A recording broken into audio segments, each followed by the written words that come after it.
The events in this program are inspired by a true story. Names, dates, and details have been changed. Viewer discretion is advised.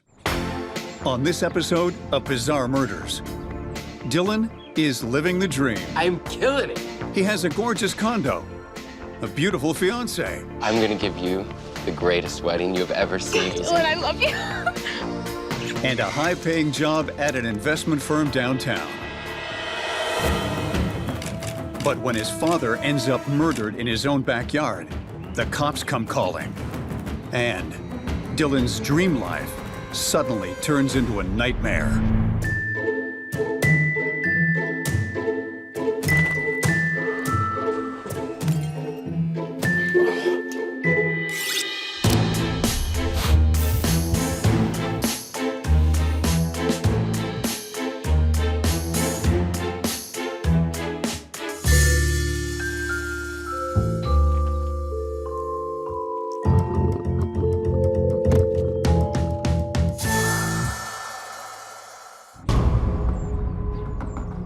In an upper-middle-class suburb just outside of Boston, detectives respond to a 911 call.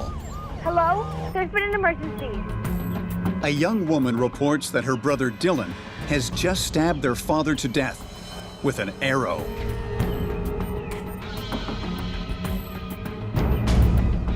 Detective O'Reilly arrives to find Dylan relaxing in his backyard. Detective O'Reilly here.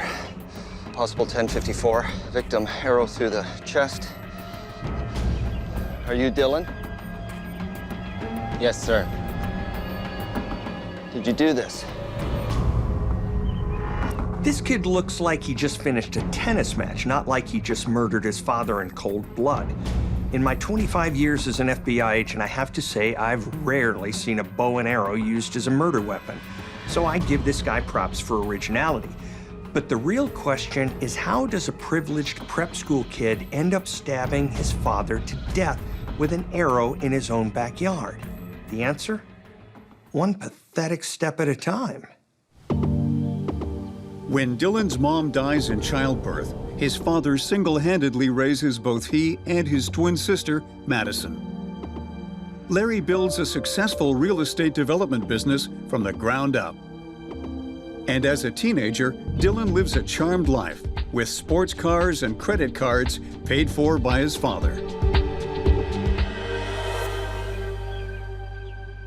Look, Dad, can we get a move on? I got a date tonight. This is important, Dylan. Things are going to change around here. When Dylan and Madison graduate from high school, Larry kicks them out of the nest. Now that you're adults, you're going to have to make it on your own, just like I did. Build some much-needed character. Look, that's fine, but how am I gonna pay for my car and for my clothes? And get a job. A what? A job, loser. Like to support yourself? Everything was pretty easy for Dylan in high school. He got by on his looks, his charm, and, oh yeah, on his father's cash. Larry's now trying to teach his children the value of a buck.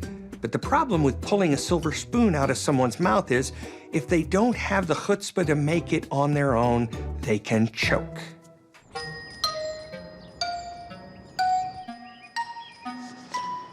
Dad, check this out. Madison thrives when she's admitted to Harvard and receives straight A's. Dylan quickly drops out of the local community college and starts on a new plan. What a bore landscaping company. This is a stupid name. I've already got 5 clients, and I'm about to sign 3 more. Dylan, I'm familiar with your big ideas, but can you see this one through? Yeah, for sure. So can I move back in? I just need a little time to get back on my feet. I'll be out by the end of the year, I promise. Against his better judgment, Larry relents. Only 1 year, then you're out. Awesome. Oh, man.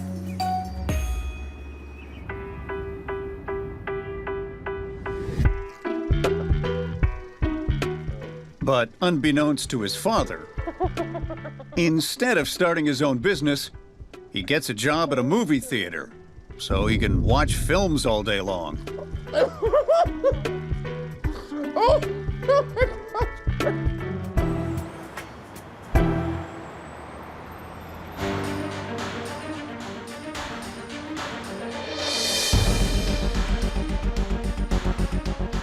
Now that he's footing the bill instead of Daddy, he falls deep into debt. After 2 weeks on the job, Dylan receives a credit card bill for a whopping $5,000.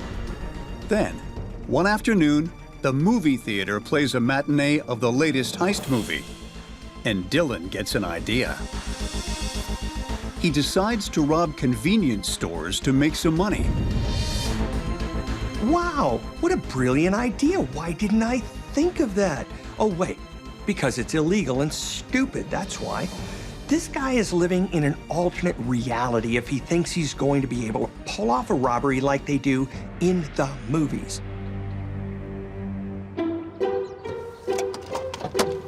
But illegal is stupid's middle name. Go time. So am I the only one that thinks dressing up like a mime is the epitome of stupid?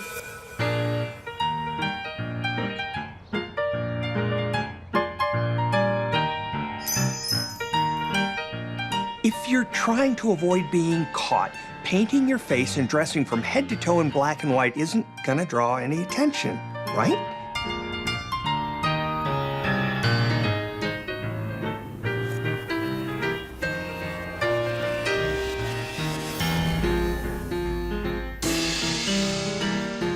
Just give me the money. The mime is now. Let's go.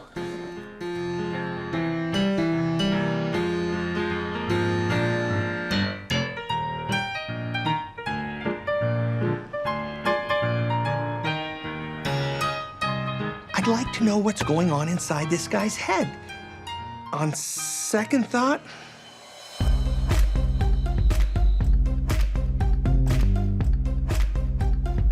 Dylan starts robbing convenience stores on a regular basis. He steals $15,000 in 2 weeks and starts living like Daddy's footing the bill again. Dylan begins to gain notoriety, which fuels not only his ego, but his confidence.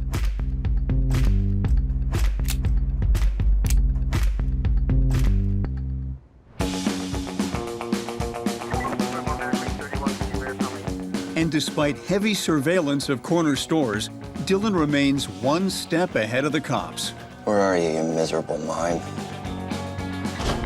making fools of the detectives. I'll give him this. For a guy who doesn't want to work very hard, making an honest living, Dylan's doing a pretty good job at robbing corner stores. And the fact that the media is covering him only makes him want to keep going. But the reality is, this ruse can only last so long. And when criminals get cocky, detectives get lucky. After successfully robbing over 15 corner stores, Dylan makes a small mistake and parks too close to a security camera, giving Detective O'Reilly his first real clue. He runs the plates and tracks the vehicle to Dylan.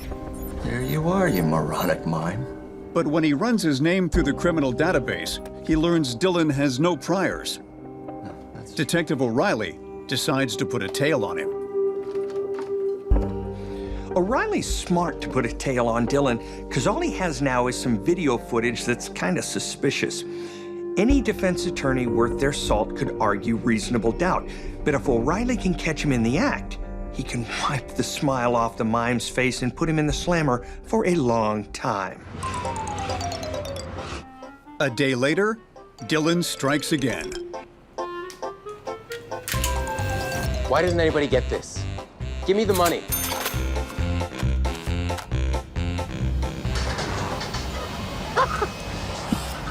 Mime's up, buddy. Dylan is arrested for armed robbery. But with no prior convictions, the court is lenient and sentences him to 2 years in prison. 2 years later, Dylan is released from prison. Well, it's just been a couple days since my interview, so I wanted to call and check. He moves back home, but finds rebuilding his life isn't as easy as he thought. And you guys have a copy of my resume? Mm-hmm.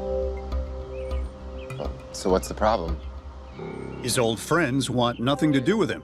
so... And his criminal record makes getting a job impossible. No, that was a long time ago, and it doesn't... You know what, buddy? Screw you. Frustrated and lonely, Dylan spends most of his time alone.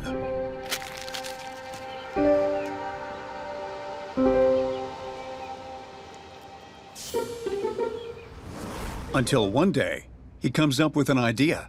Look, Dad, I have a plan. Pulling up his bootstraps and determined to make his father proud, Dylan decides to enroll in an online course to become a trader. They're gonna give me my certification.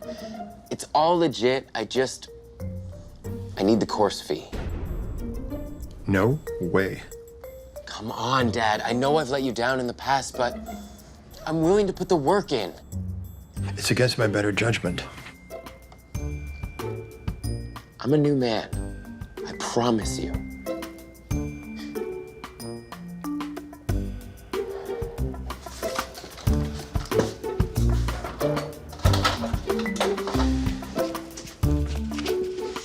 Don't you dare screw this up again.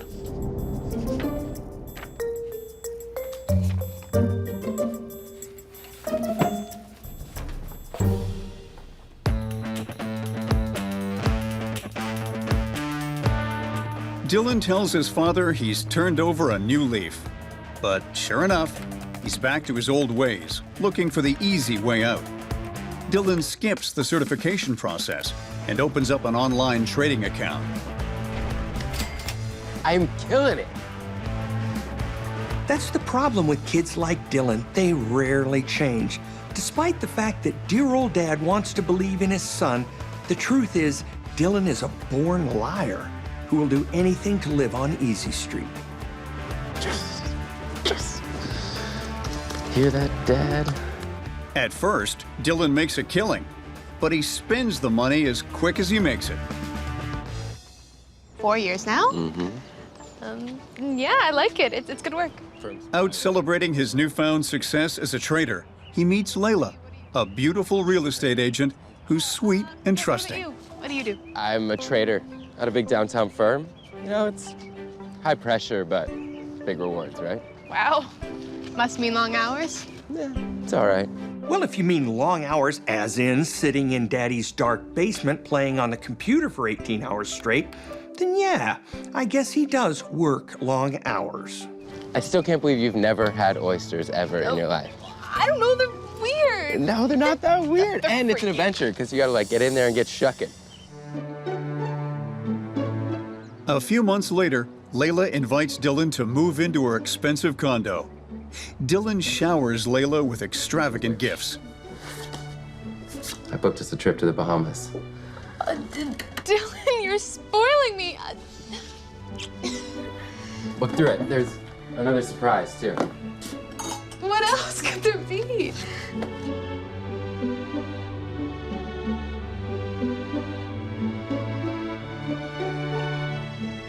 Dylan, wasting no time, pops the question. Will you make me the happiest man in the whole world? Yes, yes, yes. I'm gonna give you the greatest wedding you've ever seen. It's gonna be amazing. Dylan, I love you. It seems that Dylan has put his criminal past behind him and is looking towards the future. I have to go call your sister. Go.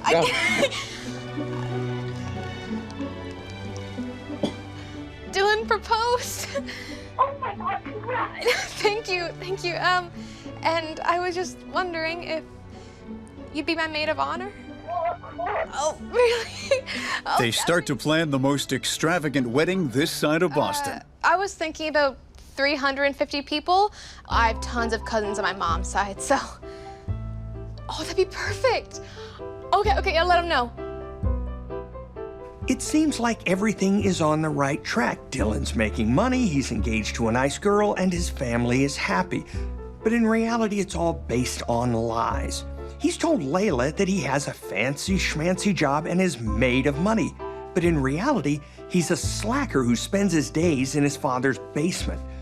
It's not whether this loser is headed for a fall, it's a matter of when. But while Dylan keeps up the charade of working at his bigwig job downtown, I love you. You too. Have a great day. You too.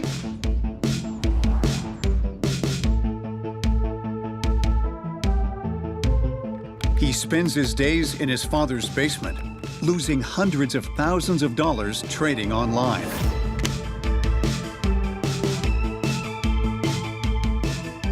Dylan's basically back to square one. He's got no money, no real job, and he's racked up his credit card debt. But this time he has a lavish wedding he needs to pay for and a fiancée who thinks he's loaded. He feels pressure to keep up appearances, but weaved a web of lies so complex, he's got no way out. What's that saying? Desperate times call for? Oh yeah, desperate measures, that's it.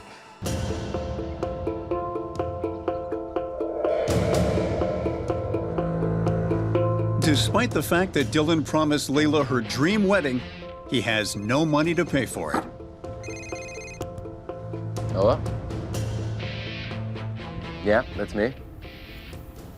All right. I'll pay the full balance tomorrow. As the wedding day draws closer, the creditors come knocking.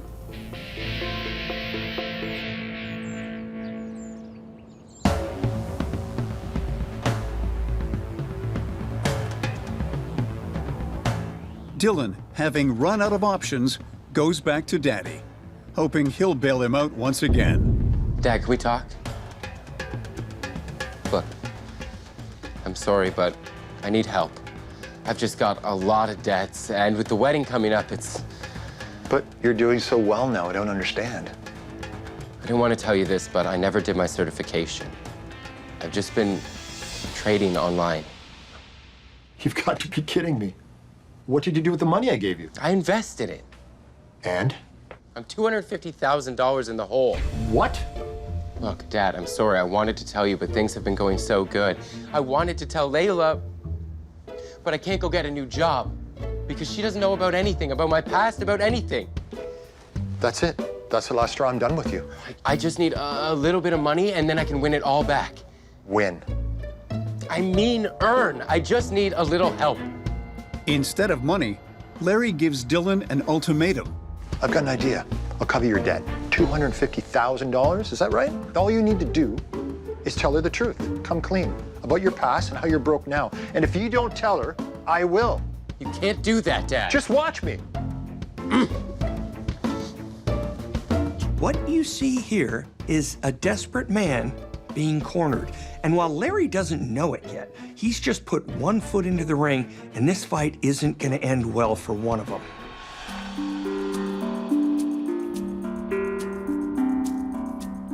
With his father threatening to reveal the truth about his life to Layla, Dylan becomes more and more paranoid. Dylan, come here. I want to show you the wedding favors. I'll be right in. Backed into a corner and unwilling to tell Layla the truth, he comes up with a plan to fix his problems. I've got no other choice. He decides in order to keep the house of cards he's built from crumbling, he must get rid of the one person who can tear it down, his father. Okay, I know what you're thinking. This is a pretty big jump. He's gone from trying to salvage his pathetic little life to deciding to kill his father. But Dylan's always taken the easy way out, and this is no different. He's essentially a narcissist who's pretty much always gotten what he wants, and if something gets in his way, he either lies or gets rid of the problem. And in this case, the problem just happens to be his father.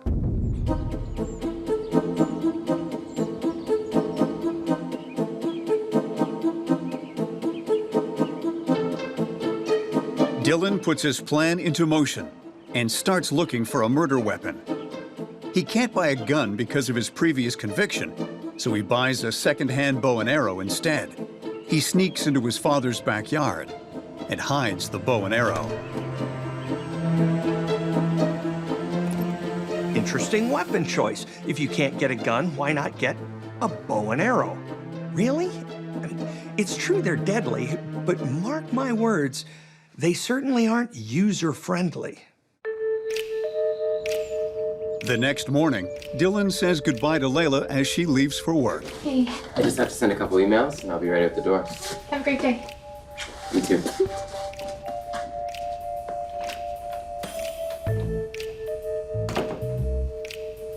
Then sets about building a digital alibi. that will send multiple emails while he's committing the murder. It's a simple plan that leaves a digital footprint, proving he was home the whole day. I'm no computer expert. I barely know the difference between analog and digital. But according to the computer geeks at the FBI, a computer IP address creates a digital footprint that allows activity to be traced to a specific instrument at a specific location. You can create an alibi for yourself.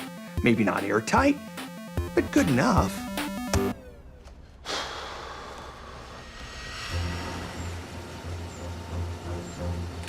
Dylan arrives at his father's home, hoping to convince him to keep his lies and criminal past a secret from his fiancée. I know you told me that I should tell Layla, but look, I need you to promise me that you're not going to tell her. Absolutely not. If you don't tell Layla by the end of the day, I will. If you do this, Dad, you'll ruin me. Dylan, the foundation of marriage is trust. You have to stop lying. I just need a little bit more time. A little bit more time to sort everything out. You've run out of chances, Dylan. It's time to face the music. No! Are you gonna tell Layla or am I? Neither of us. Dylan, what the hell is that? I told you neither of us can tell Layla. Do you need some help with that? No! I told you neither of us. You can't tell Layla. Dylan, You give me can't that. tell Layla. You Give me can't tell that. Layla.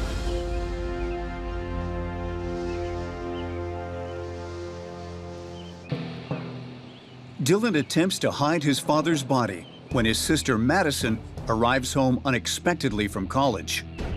Dylan, what are you doing? Daddy! Why would you do this? Don't tell anyone. You're insane. Don't! Hello? There's been an emergency. As Madison manages to get away and call 911, Dylan realizes the jig is up. Dylan may have had a chance to pull this thing off if his sister hadn't shown up and blown his cover. Now, he's basically toast. Cops have motive, means, opportunity, oh, and an eyewitness. Almost makes me feel kind of sorry for the guy. Not. Are you Dylan? Yes, sir. Did you do this? Dylan confesses to his father's murder and is sentenced to life in prison. Yo, can I get like a sparkling water in here? Looks like Dylan's house on Easy Street has finally been sold. The thing is, Dylan wanted a life of luxury, but he wasn't willing to work for it. He was always looking for the path of least resistance, so when his father finally forced his hand and made him confront the truth, Dylan simply wasn't able to. In his mind, he had to keep the lie going, and if that meant killing his father and attempting to silence his sister, then so be it. The thing is, if he had used his smarts to make something of himself instead of thinking up scams for a living, he could be running a Fortune 500 company by now instead of wasting away in a jail cell. The truth hurts.